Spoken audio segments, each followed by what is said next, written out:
G'day team, Max bet time order. Great day's racing it is on Saturday. We're going to start off with the feature, the Maccabi in Melbourne, just very, very briefly, and then we're going to get to a couple of golden bullets that I'm very, very keen on. So let's start at Flemo, the Maccabi. Not particularly keen on the race. I just wanted to quickly go over my bullet prices and my market here as it stands at the moment, as we discussed on the Saturday set. There's no pace in this race at all.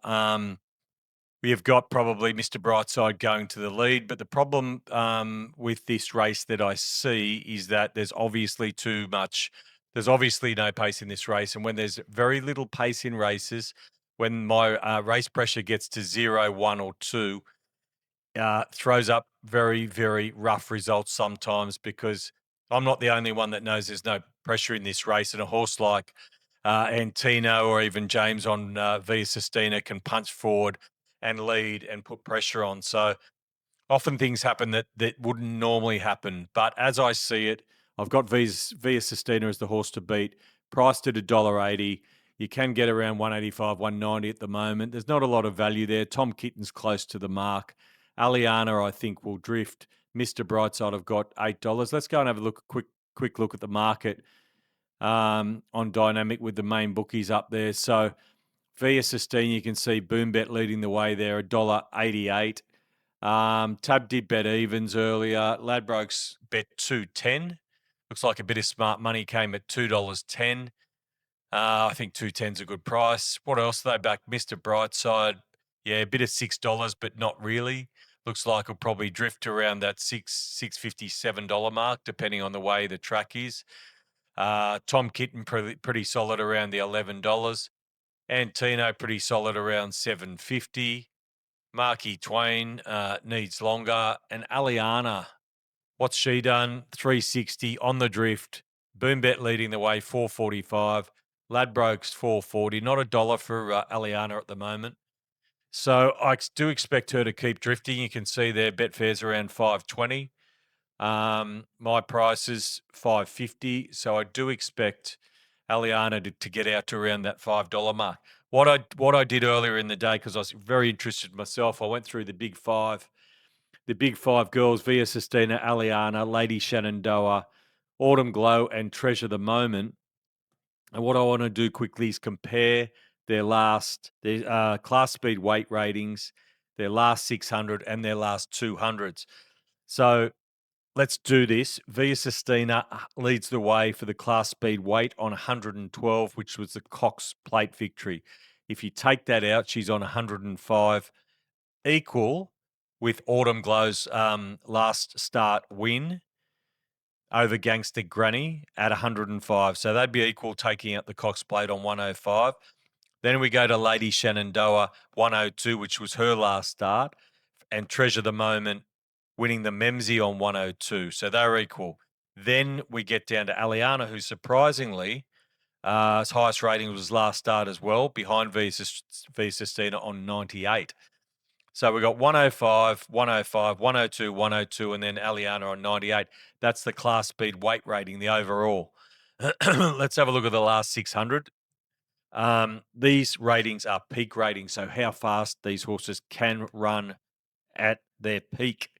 So last 600, we've got Via Sistina leading the way with my rating figure of, Aliana leading the way with 146, from Via Sistina at 143, Treasure the Moment at 141, Lady Shenandoah and Autumn Glow equal on 120. Lady Shenandoah and definitely Autumn Glow tend to sit closer to the speed. Treasure the Moment, we saw last time, sit third or fourth fence. Via Sistina can sit fourth or fifth, and Aliana sort of midfield, but they can all sort of race a bit closer on their day depending on the barrier. But that's interesting that Aliana had the bottom class speed weight, but the top last 600. She's got a very fast sprint. If they can sit a bit closer, she's going to be awfully hard to beat moving forward. Let's have a look at the last 200, because this figure is often extremely important as well. We've got these are peaks, as I said. Via Sistina leading the way on 150. Aliana on 141. Then we've got a big gap to The other three girls on all about 120. Treasure of the Moment 120, Autumn Glow 120, and Lady Shenandoah on 118. So between Via Sistina clearly has the best ratings. There's not much between these three. Aliana had a lower class speed weight rating. That's because she's come out of some slower run races, but she has got a dynamite sprint, and Lee has the fastest sprint, including Via Sistina, of last 600. So there's not that much between them, to be honest. Just moving forward, like, geez, what a bunch of girls! I found that very interesting. There's moving forward. I can't wait to see them clash, and can't wait to see what they're going to do in the spring. Let's talk golden bullets. It's what we're here for. We're here to strip these bookies. So let's get moving and let's get to the first golden bullet, which is at Rose Hill. So it's been pissing down the last 24 hours. The roads are flooded. The tracks are heavy 10, but it has stopped, and it is apparently going to stop. So it's not going to rain again. Heavy 10 at the moment. I reckon we're going to end up. On a heavy 8. I reckon about a heavy 8, maybe slow 7. Let's talk gangster time. The Granny. Now, I love this race. This is one of the better bets I've seen for a long time, and I'm going to tell you why. So the Granny ran second to Autumn Glow over 1100, now steps to 1200, which is absolutely suitable. Ran a rating, and I'll show you this. Where's the Granny on here? I'll show you this on this screen, which comes out a bit better. I'll just check things are working. Yeah, it's coming out weird. Oh, no, you can see it, 102. So the Granny's run 102 here, 101.9, on a heavy 10 surface. She went soft 7, good, heavy 10. So that's her best rating. She's come back. She won a trial prior to that on a heavy track as well. That's a classy rating, 102. I just went through the ratings there of Autumn Glow, Lady Shenandoah, Treasure the Moment. Their peak ratings are 102 as well. That's a really fast time. It is on a heavy 10, but this race on Saturday is going to be on a heavy track or a rain-affected track as well. Let's have a quick look at Jollie Star. There's your 105. There's your peak rating down the straight, and I'm always skeptical of these ratings down the straight at Flemington in the Newmarket, I'm pretty sure. 101 after that. Only broken 100 twice, Jollie Star. There's plenty of 90s there. Let's just flick across and have a look at these track conditions. Soft 5, soft 5. Good. Soft 5. Soft 5 down here. Heavy 10. Jollie Star has never been on a track worse than a soft 5. So for me, that is a big query. Let's get back over to the King Zone and go through what we're dealing with here. So we just saw the ratings, the raw ratings there. Let's have a look what it translates to in a class speed weight rating scenario. The Granny on 100, Jollie Star have got 95, and Steffi on 95.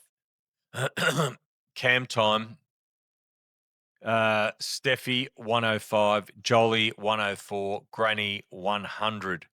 Now, so I don't really want to back Steffi Magnetica at all. Let's just talk about Steffi Magnetica. I've got her as a lay. She's 0 from 4 over 1200 meters. She's 1 from 6 first up. This race is over 1200, was unplaced in a recent trial. Don't think she'll be wound up, ready to go. Yes, has a class edge. Yes, has a lot of metrics because she's so fast. Her acceleration's through the roof. And if this was a different race, it would be a different story. But it's first up over 1200 meters, so I don't like her at all. What else have we got in the race there? Race pressure. We've got Manal and Lilac and Spicy Martini, which can go forward. Just sitting behind them will be Gangster Granny, in my opinion. Manal can go forward. I don't know if Manal will go forward, but Manal can go forward and can show pace. But I don't particularly like Manal. The first up run wasn't very good at all. Looks under the odds. Nothing particularly really to like from her. I don't think Manal's come back as good a horse Has missed a place its last four starts as well, Manal. Um, Now, Lilac barrier 1, I thought was the danger to the granny. Um, Third in a lead up trial, draws barrier 1, should go to the front and lead. This is a harder race though. I'll only have something on Manal and not Manal, Lilac and Save if the track is really leaderish. Because I do think we'll lead, and at Rose Hill it can become very leaderish. Gangster Granny marked $2.50. Have marked favourite. Love that second behind Autumn Glow. There is plenty of upside there. 6 starts, 6 placings for Gangster Granny. But it's not just so much about the Granny that I love. I love that last start rating. And I love the fact that she was beaten by, a potential superstar in Autumn Glow. So if Autumn Glow wasn't in that race and she wins and runs that, she would have been shorter in this race. But you got the big flashing lights of Jollie Star here. By flashing lights, I mean quite a commercial sort of a horse. Everyone knows Jollie Star, but you're carrying 59 kilos. You're querying the wet. You're $2.25 or $2.30. You're going to be giving you Chris Waller your first up. You're set for an Everest as well. You're drawn barrier 7. The instructions for Zach Lloyd, I believe, here will be to go back. So you're going to be giving the granny plenty of start at Rose Hill. This isn't her grand final, but this is Granny second up and ready to fire. And I think that I think she's going to be awfully, awfully, awfully hard to beat. Let's go and have a look at the market. And I just want to talk about this market because I really struggled today doing something that I love, and that's betting.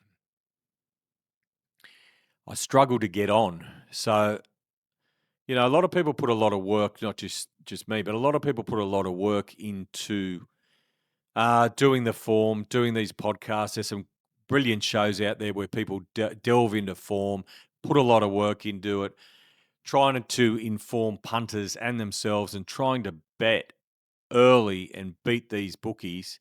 And today I'm sitting there looking at Gangster Granny at around 350 and 360. And I want to bet. I want to have 15 or 20,000 on the Granny. And I can't get on. I can get on with Tab. I can get on with Ladbrokes. I can get on with Sportsbet. They'll all bet me to win $2,000. So I can have virtually $800 with all of them, which I did. And you can see she'd already firmed the Granny and she's going to continue to firm. You can see that Ladbrokes bet 420 early, into 320, back to $4, 360, 380, 370, 350, and they've left it there. Ladbrokes don't like this horse. They're very keen to lay Gangster Granny, but my point is I can only get 800 on, 800 on, 800 on Sportsbet, Tab, Ladbrokes. None of the other bookies I can get any money on until 9 o'clock on the day of the race. Because the minimum bet rule in New South Wales starts at 9 o'clock on the day of the race on Saturday. So I've got to sit back here and put out the tips that I like to try and help punters win, to try and inform punters and try and share the love and try and get some interest in horse racing. Yet we can't bet until 9 o'clock on the day of the race. I want to have 15 or 20 on. Other people want to bet as well. A lot of bookies put the markets up. Let's abolish this 9 a.m. Saturday morning or race day rule, and let's bet bigger as well. So you got Sportsbet, Tab, Ladbrokes. Hats off to them because they are the only ones that bet me early and bet me to win $2,000. If there's any other bookies who want to bet me early, please get in touch with me and let me know. But they're the only 3 that I can get on with. But it's only to win $2,000. It's 800. Back in the day when I was at the track, 30 years ago, bookies in the outer were betting to win 3,000. Bookies in the outer are actually betting to win 50,000. Dave McHugh, my brother Sean, Glenn Pollitt, Trevor Stuckey, all these bookies out in the outer were betting to win 50,000. Now you got Sportsbet, you got Tab, you got Ladbrokes, you got Unibet, you got every other Bet365, All these bookies are making, I don't know how much Sportsbet make, billion dollars for the year, yet they're betting to win $2,000 on group races. Not only now, but 10 minutes before the race. Surely we've got to increase this to 5,000 for group races at the very least, so we can bet, so we can get on. I'm going to stop rant. That's my rant for the day. But it is important that everyone can bet. Let's move on. Let's go to Flemo. Let's go to race 2, the Poseidon Stakes. And I took I can get on at Flemington. In Victoria, you can bet to win 2,000 with every bookie when they have their prices up from whenever they put their prices up. So I backed Tycoon Star, who I like, in this race. I took $3 Tycoon Star this afternoon. So I got a decent bet on that. There's plenty of bookies up and you can get on. It was only to win 2,000, but if you line them all up and you click, and you go to the smaller ones first and then the bigger ones, you can get down for a decent amount. It does take a bit of time and a bit of prep getting the bet on these days, which is hard. Those limits should be bigger. I'm going to stop talking about them. Let's go back over to the King Zone and let me talk to you about Tycoon Star. So Flemington race 2. We've gone gold. We've gone gold, ladies and gentlemen. Let's go and have a look at the replay of Tycoon Star here. So this is a race over 1,200 metres at Caulfield, the McNeil. That's Tycoon Star in the green cap there going to the lead. I'm just checking that you can see that, which you can. Going to the lead and have a look at this acceleration. The acceleration over the last 100 metres here, and this is what I really like about Tycoon Star, is that he's come back a better horse. I think this prep, and I said it after the 2 trials before he ran, so he's third up on Saturday. Before he was first up, what I really liked was his early pace in the trials. He showed really, really good early pace, and he showed it then in the McNeil as well. He was unlucky in the race prior to that, but in the McNeil there, got trapped a little bit wide and went forward, sat outside the leader, and then blew him away. This race is over 1,100 down the straight, and I like horses who are strong over the distance down at the straight. So you saw how strong their Tycoon Star was over 1,200 metres. This is 11, but down the straight, I reckon you've got to be strong and really strong through the line. And I also think down the straight, I put a lot of work into things that I'm not very good at lately, and one of them is down the straight. One of them was first up. I reckon we've really got on top of that. The other one was down the straight. The other thing down the straight, which I was going to say, is the acceleration, because they're running in a straight line. I think acceleration is extremely important. And we saw it with Jollie Star when she went bang in the Newmarket, and that was her peak rating down the straight. So this is a very interesting race. One of the reasons it is interesting is because of Legacy Bound, who looks a very, very nice horse. Let's just go down and have a look at the market. What I've got these prices. So Tycoon Star took $3 today. Can still get $2.90. Got a $2.40. Legacy Bound $4.60 and second pick. Going to 2 runs, 2 wins. Faces a big rise in grade here, and the other thing is a lot of these factors haven't populated. I put a lot more in, and they haven't populated yet, but they will come through. The other thing with Legacy Bound is first go down the straight. Obviously 2 runs. The last was over in Adelaide. Very, very impressive in a listed race, but hasn't met this caliber of opposition at all. 2 pretty good trials, but I think will drift in the market. Has been about 440 or 460 into about 380. I think will drift out. Devil Knight up the top. I've priced $6. The Devil won the Blue Diamond, so a clear class edge there as well. But I wasn't that impressed first up by Devil Knight at all. We'll really have to lift the Devil. First go down the straight as well. I just think needs the run and don't know if he has come back as good a horse. Time will tell. Whereas I know Tycoon Star has. Great 2, should have finished a lot closer. Or 1 first up, Braindham second up. Tycoon Star's first run ever was down the straight. Let's go and have a look. Let's go over here and have a look at this other screen and have a look at some ratings. Where's that? Devonport, Rose Hill.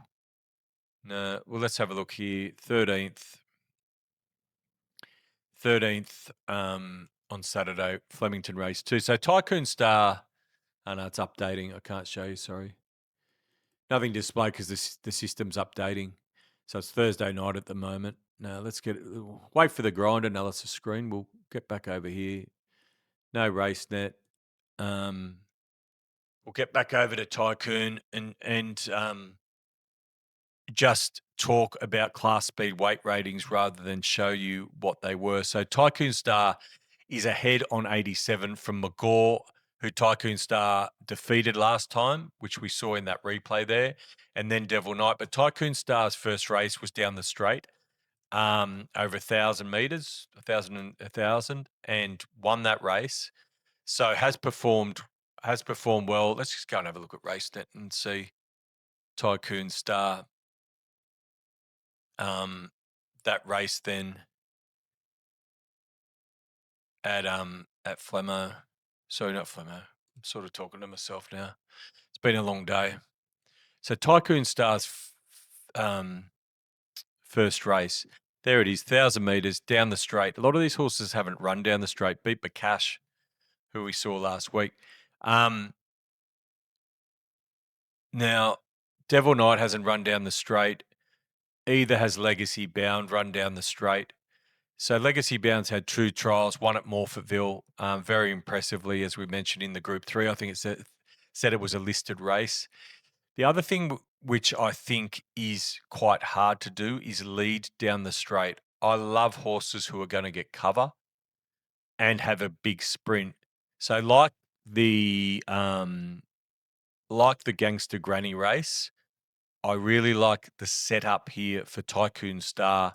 Not only the form, I like the setup. Whereas Gangster Granny versus, I like ruling horses out or being against horses for certain reasons that are in the market. So we talked about Jollie Star with the wet track, Everest, etc. Now I'm talking about this race, Legacy Bound, rising grade, rising pressure, first go down the straight. Leader, don't really like him down the straight. Barrier 3, I'd prefer to be drawn off the rail, probably in 8 and be getting cover. I love that setup where Tycoon Star can get cover. There's a bit of pace in this race. Devil Knight, I didn't think was terribly impressive first up. Shining Smile struck a bit of trouble first up, but does need to lift. You could forgive that, but I don't particularly want to be on. McGaw's a horse as well. First go down the straight. 3 starts, 2 wins, but was defeated by Tycoon Star, and really hard to see McGaw turning the tables. And the bottom 4 have got none probably. So it doesn't leave you with a lot, and that's why Tycoon Star is gold for mine. I'm very confident about these 2 bets. I'm very confident about Saturday, and I'm really looking forward to Saturday. Make sure you win on Saturday. Make sure you keep your head. Make sure you stay in the game. Make sure you stay in the zone. If you want to sign up, $25 for every meeting on Saturday. Great value, prices, comments, everything. I'm going to be winning on Saturday. I can just feel it. But you win as well. And enjoy your punting. I'll see you on Monday for the grind. Think, is this a bet you really want to place? For free and confidential support, call the number on the screen or visit the website.